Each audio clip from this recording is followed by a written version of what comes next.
This is a story about solving the unsolvable. Housing affordability is a problem across the United States, not just in New York City.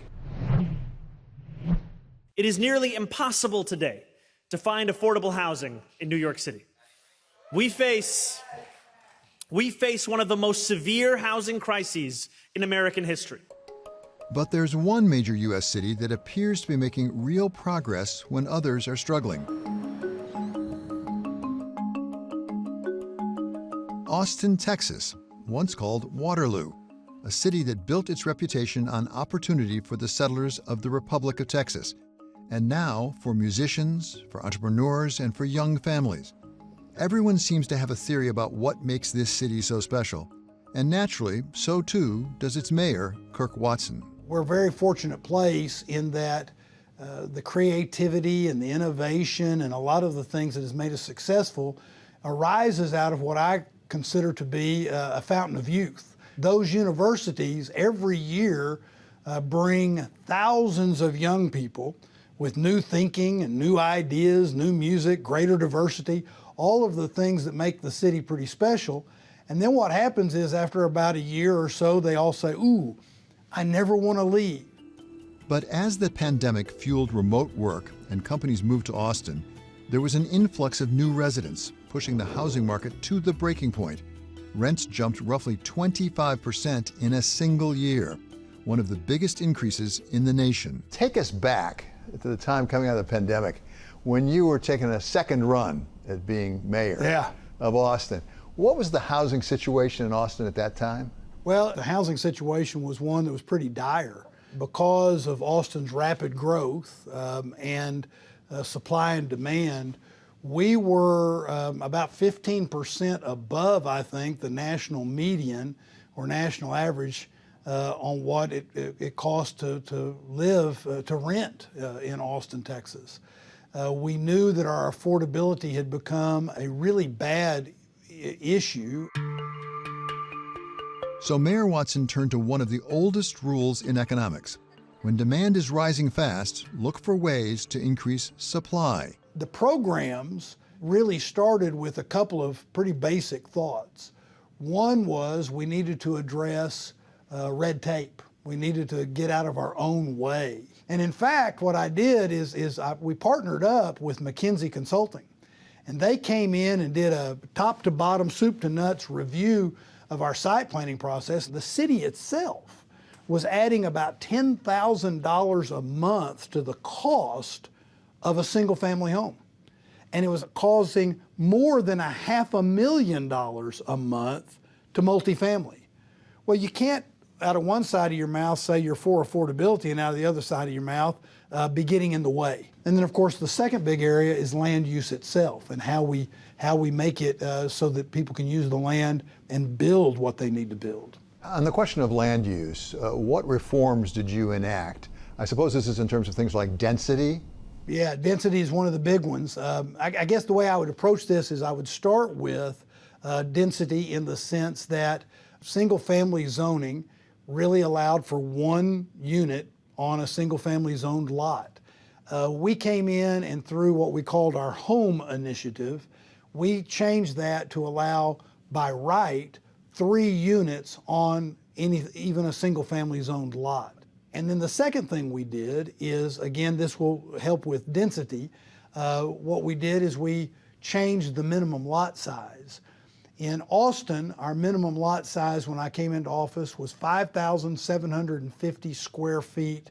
That was the minimum lot you could build on. Well, it doesn't take much land use understanding to realize that what that means, if you got to have that big a lot, then you're going to need to build a big house. You're going to need to build a McMansion.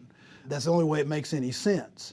But if you have the ability to have 3 by right and you reduce the minimum lot size, which we did, to 1,800 square feet, from 5,750 to 1,800, now you can start building what I was talking about a minute ago, those starter homes. You can build smaller homes and it makes economic sense.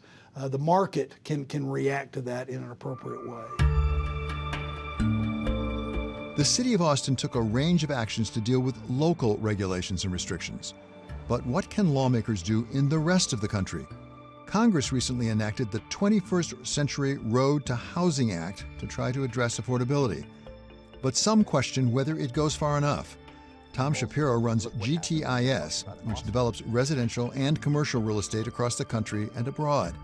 And he questions how important the new legislation will be. The government can do what they want to do, but if you add supply, rents will drop. So there has to be ways of adding the supply through all sorts of means that the government can control a lot of it. If you talk about the federal, state, and local governments, which have the biggest effect on the affordability of housing? It depends. It really depends on the market, because a lot of the local markets, are really the most important part. But if you get areas like Texas, where there's no zoning in Houston, obviously that's quite different. But the federal parts are probably less so in most markets. It's really the local markets that are creating the cost increases in a lot of these projects. In the wake of Austin's reforms, developers added nearly 50,000 rental units in 2023 and 2024 alone, the biggest increase of any major U.S. city. And as those apartments hit the market, rents began to fall. Inflation-adjusted rents fell 19% from the 2021 average to 2025. The rents have definitely been declining.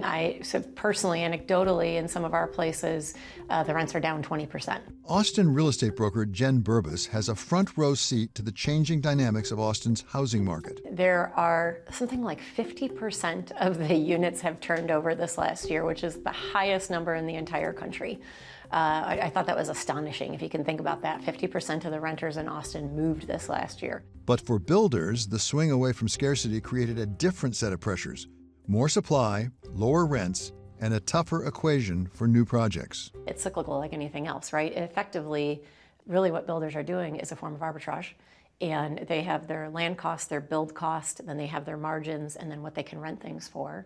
And then that really dictates, the difference between those two things dictates their profits. Well, now the profits are coming down because rents are coming down. But as that inventory gets absorbed, rents will probably start swinging back up again, and then we will start seeing more permits being pulled in the multifamily space. Shapiro says Austin's apartment boom follows the pattern Burbis describes. It's not like the developers get together and say, we should probably build 20,000 units a year. You guys build 2, I'll build 3. It doesn't work that way, as we know. Everyone builds at the same time. No offense to the developers, and we're one of them. You give the developers money and they build it. We can go to any of these Sunbelt cities, to Nashville or Charlotte. They all responded the same thing. Great employment stories, going back to Austin. Number 2, population growth in the country. Number 3, employment growth in the country, and dead last for resale activity because of all the things that we're talking about. So I would say, if you look at the Sun Belt right now, way oversupplied, very concerned. We haven't been investing. For Shapiro, those cycles aren't just something to watch.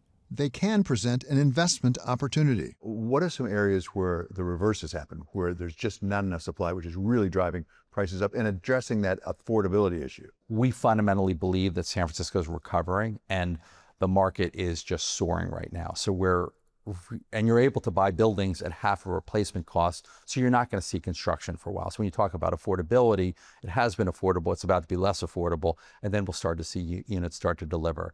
Similar in New York, New York median rent for a 1-bedroom apartment is $5,500 a month. It's going up. What's the issue? The issue is you need to build affordable units. But in order to do that, you have to let developers raise rents. You can't tell developers that they can't ever raise rents when your expenses are going up. As you probably know, they just instituted no rent increases for rent stabilized units. How generally a development works in New York is you reserve approximately, depending on the project, around 30% of your units for affordable, 70% for market rate. Terrific, that works great. But if you now tell me my affordable units I can't raise, and we should assume Mondani's going to be an 8-year term mayor because he's wildly popular. I don't see that changing anytime soon. You're not going to see rent increases. So how do you underwrite that? So if you can't build the affordable units, you can't build the market rate units, we're just going to continue to have the supply issue. And it's very, very hard to build in New York. So there has to be a collaboration and understanding that if you can't have the developers earn a reasonable profit on these projects, you're not going to be able to deliver the market rate units, and you can't deliver the affordable units as well. But it's a huge problem, and frankly, I think it's a problem that everybody needs to deal with. If there's one thing nearly everyone can agree on, it's that housing affordability has become a problem. The real challenge begins when communities have to decide how to solve it and whose interests to prioritize along the way. Are there divisions in the opinions based on whether, for example, if you own a house, you like the price of housing to be pretty high. If you're trying to buy one, you want it to be low. If you're renting, you want the rent to be low. If you're a landlord, it's not so attractive. It is a zero-sum game? Well, it's not a zero-sum game, but sure, you have some division. I've actually even done my best, I've not been successful, let me say that, at outlawing the use of things like NIMBY and YIMBY. Use those labels. You know, it's interesting to me that the other day I quoted in a speech I gave about affordability that the Vice President Vance used Austin as an example, and then a few weeks later, Mayor Mamdani of New York City used Austin as an example. So I kind of like the fact that it looks to be a nonpartisan approach. Vice President Vance and New York's Mayor Mamdani may share an appreciation for Austin's work to make housing more affordable. But make no mistake that Austin's path of increasing supply is very different from Mamdani's freezing rents. Time will tell what works best. But at least at this point, one size definitely does not fit all. You mentioned Mayor Mamdani, and certainly he was elected in part because of affordable housing.